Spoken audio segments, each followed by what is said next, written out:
नमस्कार। अपना बिहार में आपका स्वागत। मैं राहुल ओझा आपके साथ। नियोजित शिक्षकों को राज्यकर्मी का दर्जा देने के लिए 26 फरवरी से सक्षमता परीक्षा का आयोजन किया जा रहा है।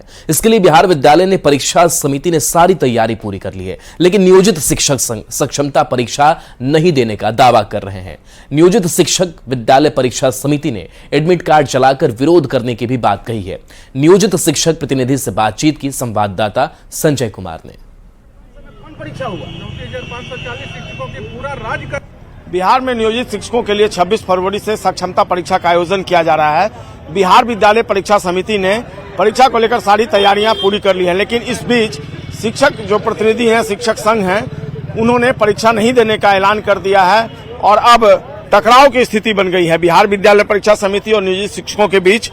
अब जो शिक्षक प्रतिनिधि हैं वो क्या करेंगे आगे, उनसे हम बात कर लेते हैं। कई शिक्षक प्रतिनिधि आनंद कौशल जी, अब आगे क्या स्ट्रेटेजी? पूरे बिहार के 38 जिला में जो शिक्षक सरकार के झांसे में आकर के उनका गुमराह किया गया है, पत्र जारी करके फॉर्म भर दिए, आज अपना एडमिट कार्ड जला रहे हैं। अपना एडमिट कार्ड जला करके परीक्षा का पूर्ण बहिष्कार करने का आज निर्णय लेने जा रहे हैं, संकल्प लेंगे। और अगर हमारा बात माननीय मुख्यमंत्री से हम लगातार अपील कर रहे हैं, लिख के भी दिए हैं, एक बार बात कर लीजिए, सुन लीजिए समस्या, समाधान का आश्वासन उप मुख्यमंत्री दिए, बिना आपके तो होगा नहीं, तो आप वार्ता करके समाधान कीजिए, हम लोग फिर सब अपने काम में जुट जाएंगे। पढ़ाने एक भी नियोजित शिक्षक परीक्षा केंद्र पर नहीं पहुंचेगा। हम लोगों का आह्वान है, शिक्षक खुद उधर से अपना वीडियो जला करके, अब वीडियो जारी करके एडमिट कार्ड जला करके भेज रहे थे, इसलिए हम लोगों ने निर्णय लिया है सभी संगठन बिहार के मिलकर के कि कोई भी शिक्षक इस सक्षमता परीक्षा, इसको हम काला कानून मानते हैं, इसको नहीं मानेंगे और परीक्षा देने नहीं जाएंगे, एडमिट कार्ड जला देंगे। नहीं जाएंगे, बहुत बड़ा दावा है ये। आसाम से क्या प्रोग्राम है आप लोगों का? आज सभी जिलाओं में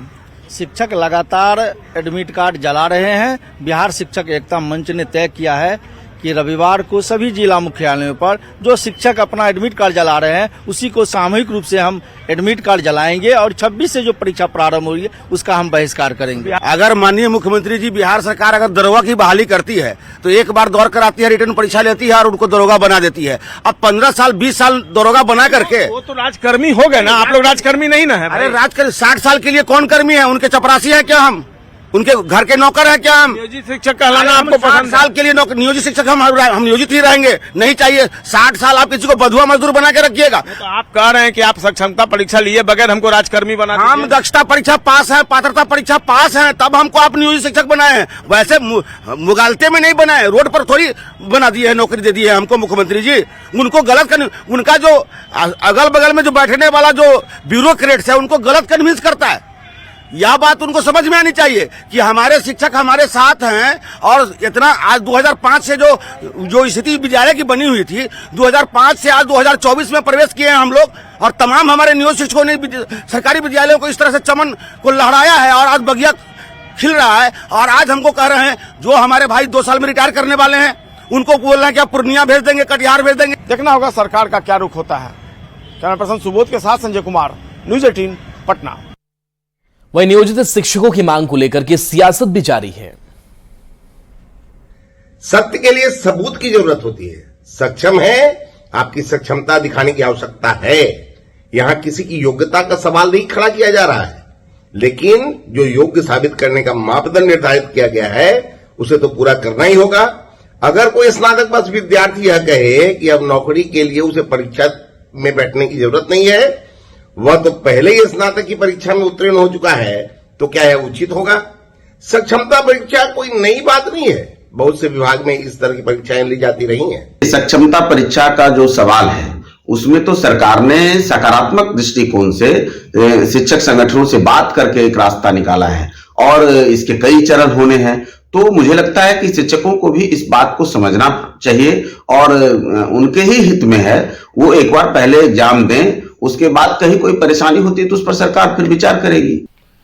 बिहार सरकार और शिक्षा विभाग की प्राथमिकता में शामिल है कैसे बिहार के विद्यार्थियों को गुणवत्तापूर्ण शिक्षा मिल सके। इसके लिए समय समय पर नीतियां बनाई गई हैं। सक्षमता परीक्षा भी उसी की एक कड़ी में है। इसको लेकर विभिन्न तरह की मांगे हुई, जिसको लेकर शिक्षा मंत्री जी ने स्थितियों को स्पष्ट किया, 5 अटेम्प्ट्स के बारे में बताया।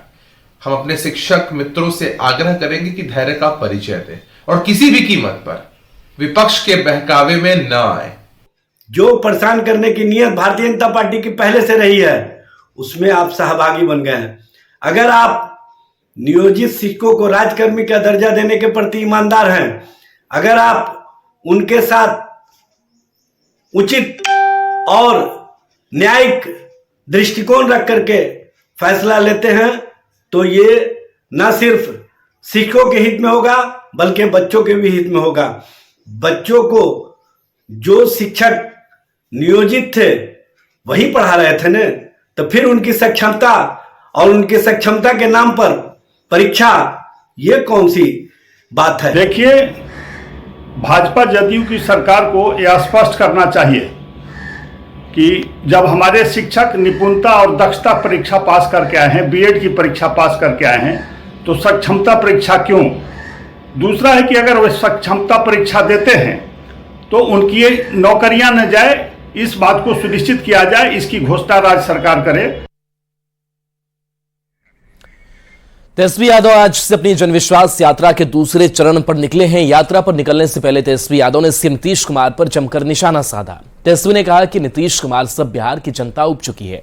तेजस्वी ने बिहार की जनता को 3 मार्च को पटना में आयोजित जनविश्वास रैली में आने का निमंत्रण भी दिया। अब उनको काम काज में मन नहीं लग रहा। जनता भी उनसे उब चुकी है, उनके पार्टी के लोग भी उनसे उब चुके हैं, उनके सहयोगी भी उनसे उब चुके हैं, और यही नहीं, अधिकारी भी उनसे उब चुके हैं। तो इस तरह से बिहार जो है आगे नहीं बढ़ने वाला। इस तरह से बिहार में विकास संभव नहीं है।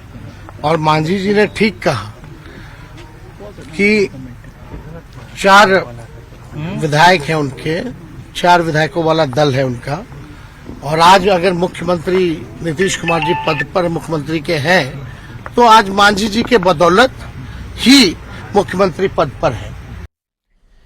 तेजस्वी यादव के बयान पर जेडीयू ने पलटवार करते हुए कहा कि तेजस्वी यादव पहले इसका जवाब दे कि कौन किससे परेशान है। अगर ऐसा नहीं है तो उनकी पार्टी के विधायक उनका साथ छोड़ एनडीए के साथ क्यों आ गए?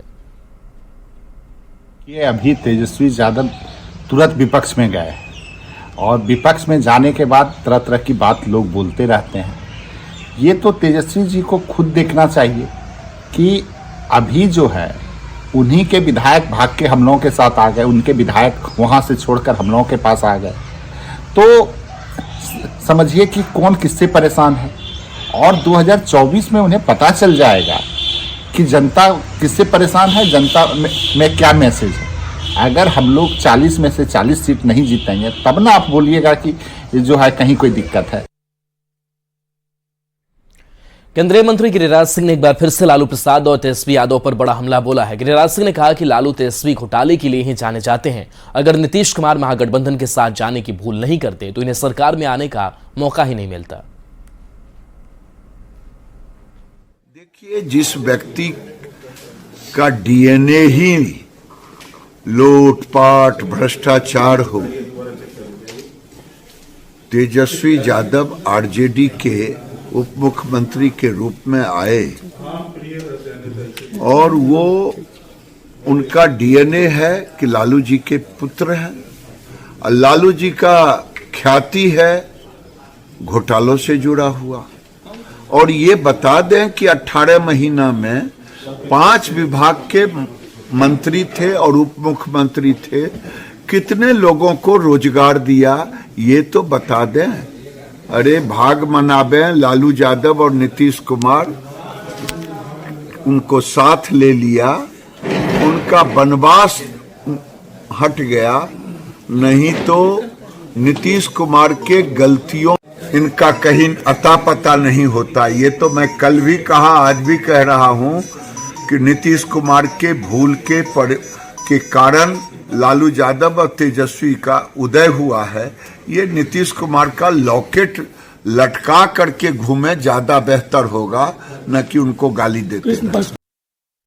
लोकसभा चुनाव को लेकर मिथिला क्षेत्र में विधि व्यवस्था को लेकर तैयारी शुरू कर दी गई है। पुलिस मुख्यालय के निर्देश के बाद मिथिला क्षेत्र में डीआईजी बाबूराम एक्टिव मोड में आ गए हैं। डीआईजी ने जानकारी दी है कि लोकसभा चुनाव को लेकर पीसीआई की बैठक हो चुकी है। मुख्यालय के साथ वीडियो कॉन्फ्रेंसिंग पर बात हो गई है। अंतर्राज्यीय और अंतर जिला बॉर्डर को सील करने को कहा गया है। साथ ही सीसीटीवी लगाकर एक जगह से मॉनिटरिंग करने का सिस्टम बनाया गया है। साथ ही आपराधिक और असामाजिक तत्वों की थानावार सूची बनाकर कार्रवाई करते हुए संबंधित जिला बदर किया जाएगा। चुनाव को लेकर पीसीआई की बैठक भी हो चुकी है, मुख्यालय की भी कल वीसी थी, तो विस्तृत निर्देश दिए गए हैं जिसमें अंतर्राष्ट्रीय बॉर्डर है, अंतर जिला बॉर्डर है, बॉर्डर सील करने की कार्रवाई है, जितने भी आपराधिक तत्व हैं, असामाजिक तत्व हैं, उनकी थानावार सूची बनाकर उन पर निरोधात्मक कार्रवाई, जिला बदर की कार्रवाई। इसके अलावा जितना शराब माफिया है, शराब के कारोबार में लगे लोग हैं, बेचने वाले, बनाने वाले, उन सब की सूचियाँ थाना पे बनी हुई हैं, उन सब के विरुद्ध कार्रवाई। जितने वारंट लंबित हैं, वारंट में कुड़की में गिरफ्तारी की कार्रवाई। इसके अलावा तमाम जो पुलिस के आंतरिक प्रशासन से संबंधित कार्रवाई होती है, वो सब कार्रवाई के लिए निर्देश दिए गए हैं।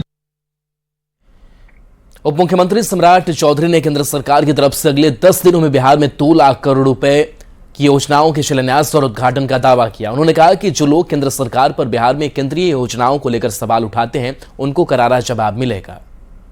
10 दिनों में लगभग 2 लाख करोड़ रुपया बिहार का लोग पूछते हैं ना कि बिहार में हुआ क्या है।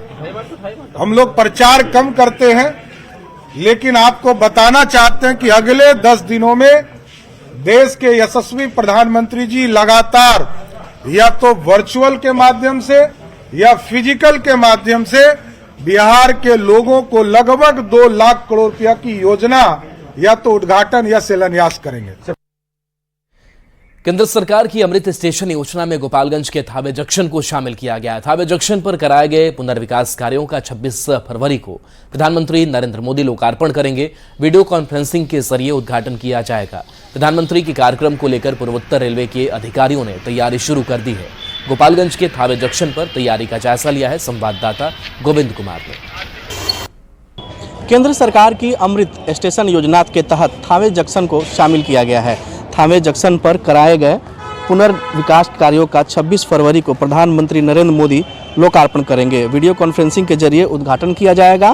प्रधानमंत्री के कार्यक्रम को लेकर पूर्वोत्तर रेलवे के अधिकारियों ने तैयारी शुरू कर दी है। बता दें कि देश भर में अमृत स्टेशन योजना के तहत 554 रेलवे स्टेशनों को पुनर्विकास किया गया है। ऐसे में गोपालगंज के थावे जंक्शन को भी अमृत स्टेशन योजना में शामिल किया गया था। तकरीबन 21 करोड़ की लागत से थावे जंक्शन को डेवलपमेंट किया गया है, पुनर्विकास किया गया है और सौंदर्यीकरण किया गया है। तो ऐसे में थावे जंक्शन पर जो वीडियो कॉन्फ्रेंसिंग के माध्यम से प्रधानमंत्री नरेंद्र मोदी 26 फरवरी को लोकार्पण करेंगे। कार्यक्रम को लेकर इस वक्त पूर्वोत्तर रेलवे की ओर से तैयारियां शुरू कर दी गई है। आपको हम तस्वीरें दिखा रहे हैं कि सामने जंक्शन के बाहर टेंट लगाए गए हैं, जहां पर तमाम गोपालगंज के जो लोग हैं वो बैठेंगे और यहाँ पर मंच बनाया गया, तो मंच से कार्यक्रम होगी। वीडियो कॉन्फ्रेंसिंग के जरिए ये पूरा कार्यक्रम आयोजित किया जाएगा। गोपालगंज के जेडीयू सांसद डॉक्टर आलोक कुमार सुमन ने लोकसभा में केंद्र सरकार की अमृत स्टेशन योजना के तहत थावे जंक्शन को शामिल करने के लिए मांग उठाई थी। सांसद की पहल पर केंद्र सरकार ने गोपालगंज के एकमात्र थावे जंक्शन को अमृत स्टेशन योजना में शामिल किया और अब इसके पुनर्विकास कार्यों का कल यानी कि 26 फरवरी को प्रधानमंत्री नरेंद्र मोदी वीडियो कॉन्फ्रेंसिंग के जरिए लोकार्पण करेंगे। गोविंद कुमार, न्यूज 18। एक योजना चली भारत अमृत स्टेशन योजना, जिसके तहत मैंने कई बार संसद में मांग किया और वो मांग हमें पूरी हुई। इसके लिए मैं माननीय रेल मंत्री, अपने माननीय आदरणीय प्रधानमंत्री जी, अपने माननीय मुख्यमंत्री नीतीश कुमार जी को भी आभार व्यक्त करता हूँ कि गोपालगंज जिले के केवल एक स्टेशन थावे को भारत अमृत स्टेशन योजना के तहत शामिल किया गया, इसको कालांतर में स्मार्ट स्टेशन के रूप में डेवलप किया जाएगा। बिहार में किडनी मरीजों के बढ़ती आंकड़ों को देखते हुए डॉक्टर कुमार राजेश रंजन ने राज्य सरकार से ट्रांसप्लांट को बढ़ावा देने की मांग की है। Doctor Rajesh member of urological society of India के हैं। इन्होंने सरकार से ट्रांसप्लांट को बढ़ावा देने के साथ मरीजों के पलायन को रोकने की भी अपील की है। जानकारी के मुताबिक बिहार में बस एक ही सरकारी अस्पताल IGIMS में किडनी ट्रांसप्लांट हो रहा है, जिसमें मरीजों को परेशानी का सामना करना पड़ता है। सरकार के चिकित्सा अनुदान की तारीफ करते हुए कहा कि जब सरकार किडनी ट्रांसप्लांट के लिए 3 लाख रुपए अनुदान दे रही है और दवा के लिए 18,000 रुपए दे रही है, तो फिर ट्रांसप्लांट को भी प्रमोट करना होगा और लाइसेंसिंग प्रक्रिया को आसान करते हुए राज्य के बाकी सरकारी और निजी अस्पतालों को ट्रांसप्लांट की अनुमति देनी चाहिए, ताकि मरीजों को बिहार से बाहर जाने की जरूरत न पड़े। स्कीम है उसमें हम लोग बहुत अच्छे से आगे बढ़ सकते हैं। गवर्नमेंट अनुदान भी दे रही है, 3 लाख रुपए के करीब अनुदान देती है। और जो उसके बाद दवा चलता है, क्योंकि बहुत सारे दवा चलते हैं ट्रांसप्लांट के बाद, उसमें भी सरकार की तरफ से राशि मिलती है। मेन होता है कि किडनी डोनर हम लोग के पास होना चाहिए और परिवार से हम लोग यहाँ कर रहे हैं बिहार में। तो इस तरह से हम लोग एक दूसरे को जागरूक करके, और ये चीज़ जो है बहुत ज़रूरी है, हम लोग सरकार से यही डिमांड करेंगे कि एक तो है कि लाइसेंसिंग प्रक्रिया थोड़ी आसान करनी होगी, लोगों को जागरूक करना होगा, जो हम लोग भी उसमें इन्वॉल्व रहेंगे। और दूसरी चीज़ है कि सरकारी हॉस्पिटल्स में ज़्यादा से ज़्यादा ये चीज़ करें, जिससे गरीब लोग इसके लिए और आगे होकर के आए और ट्रांसप्लांट के लिए। शिक्षा विभाग ने विश्वविद्यालय के कुलपतियों और पदाधिकारी की 28 फरवरी को बुलाई गई बैठक का मामला तूल पकड़ने लगा है। इस बैठक को लेकर एक बार फिर से विभाग और राजभवन आमने सामने है। शिक्षा विभाग ने तीसरी बार पत्र जारी कर सभी कुलपति और पदाधिकारी को चेतावनी दी है कि उन्हें 28 फरवरी को पूर्व निर्धारित बैठक में भाग नहीं लिया तो उनके खिलाफ उचित कार्रवाई की जाएगी। शिक्षा विभाग की तरफ से पूर्णिया और मगध विश्वविद्यालय के कुलपति को पत्र भी लिखा गया है। इस पूरे मामले पर और अधिक जानकारी दे रहे हैं हमारे सहयोगी संजय कुमार। बिहार के विश्वविद्यालयों पर अधिकार किसका, इस मसले को लेकर बिहार सरकार के शिक्षा विभाग और राजभवन में एक बार फिर से ठन गई है। दरअसल शिक्षा विभाग ने राज्य के सभी विश्वविद्यालयों को कहा है और चेतावनी दी है कि 28 फरवरी को समीक्षा बैठक में आपके लिए भाग लेना अनिवार्य है। बैठक में शामिल नहीं होने वाले विश्वविद्यालय के पदाधिकारियों पर कार्रवाई की भी चेतावनी दी गई है। बैठक में शामिल होने के संबंध में शिक्षा विभाग से अलग प्राधिकार से मार्गदर्शन मांगने पर मगध विश्वविद्यालय के कुल सचिव और पूर्णिया विश्वविद्यालय के कुलपति को चेताया गया है। इस संबंध में उच्च शिक्षा निदेशक डॉक्टर रेखा कुमारी ने दोनों विश्वविद्यालयों को पत्र भी भेजा है। इस पत्र में यह स्पष्ट किया गया है कि 28 फरवरी को विभिन्न विश्वविद्यालयों में विलंबित परीक्षाओं की समीक्षा बैठक में भाग लेना आपकी इच्छा पर निर्भर नहीं करता है, बल्कि बैठक में भाग लेना आपके लिए जरूरी है। दोनों विश्वविद्यालयों से कहा गया है कि यह बात संज्ञान में आई है कि विश्वविद्यालय में लंबित परीक्षा की समीक्षा बैठक में भाग लेने के लिए आपके द्वारा अन्य प्राधिकार से अनुमति या दिशा निर्देश की मांग की गई है। यह सही नहीं है। पत्र में इस बात की चर्चा की गई है कि आपको यह स्पष्ट होना चाहिए कि शिक्षा विभाग सभी विश्वविद्यालयों का प्रशासनिक विभाग है। विभाग द्वारा आयोजित समीक्षा बैठकों में भाग लेने के लिए दिशा निर्देश या अनुमति अन्य प्राधिकार से प्राप्त करना मूर्खतापूर्ण है। यह किसी भी परिस्थिति में मान्य नहीं है। शिक्षा विभाग यह आशा करता है कि कुलपति एवं कुलसचिव जैसे वरीय पदाधिकारी इन नियमों का नियमावली की मौलिक जानकारी जरूर रखें। इसलिए यह स्पष्ट करें कि प्रशासनिक विभाग की बैठकों में भाग लेने के लिए आपने किस नियम के तहत किसी भी अन्य प्राधिकार से अनुमति मांगना जरूरी समझा है। तो निश्चित तौर पर देखिए, ये जो पत्र है, इस पत्र ने एक बार फिर से बिहार में माहौल जो है वो गरमा दिया है। हालांकि सरकार को बोलते नहीं बन रहा है। सरकार के पक्ष के जो नेता हैं वो बता रहे हैं कि यह बात सही है कि राजभवन का अधिकार होता है विश्वविद्यालयों के मामले में, लेकिन चूंकि बिहार गवर्नमेंट जी जो है वो भी अलॉट करती है, फंड अलॉट करती है विश्वविद्यालयों को। ऐसे में विश्वविद्यालय का कार्यकलाप क्या है और वो किस तरीके से काम करते हैं, इस बात की जानकारी रखना राज्य सरकार के शिक्षा विभाग का भी हक है। तो कैमरा पर्सन सुबोध के साथ संजय कुमार, न्यूज 18 पटना। और चलिए न्यूज 18 बिहार झारखंड पर खबरें आपके लिए लगातार जारी हैं।